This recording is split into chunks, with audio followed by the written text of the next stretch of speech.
I wanted to talk about the auxiliary diesel fuel tank I have in my Alu-Cab camper on my Jeep Gladiator. Some people have had questions about this, and it's a little hard to explain all the details without a video. So this is the thing. It's the Titan Sidekick. It holds 14 or 15 gallons. It weighs 17 pounds. It's relatively light as these things go because it's plastic, blow molded, not metal. And there's a venting fuel cap here that has a ratcheting tightener, and you can vent the pressure by opening and pressing that whenever you change elevation. That's handy. But I want to talk about, particularly on the Jeep Gladiator, why this thing's a little tricky.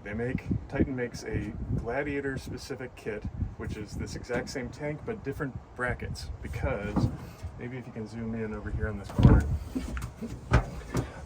on the driver's side corner of the bed right here is this big bulge in the sheet metal, which is to clear the fuel filler cap.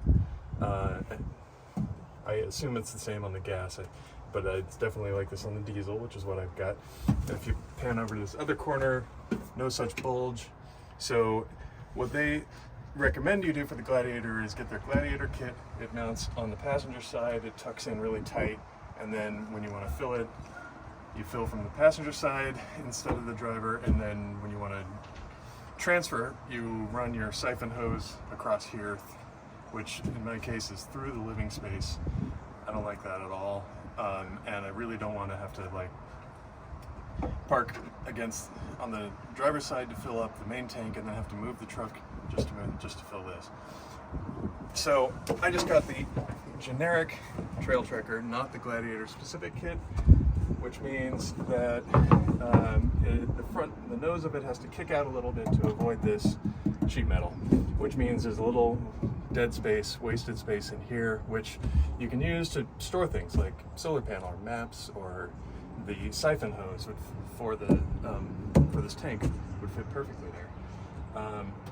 So that's some of the details of that. I'll show how it installs. So the brackets that come with it might work in a lot of other situations and on generic big trucks. But they didn't work here. Because of this, it sits away from this edge where the brackets they provide might work. So I fabricated this little aluminum strap covered with some loom to protect the tank from any kind of rubbing friction, and just a couple of brackets into the convenient Alu-Cab accessory rail that's all over the place. So it just slides in like that, hangs by the nose there, and then there's a bracket that holds this notch edge like so. So this keeps it from moving the nose around, this keeps it from rotating out this way, and then this little L bracket here holds it down there as well. And with the three brackets like this thing is not going anywhere. It's super secure, and it's been working really well on trails and on highway and everything. The one disadvantage here is you got to put holes in your bed.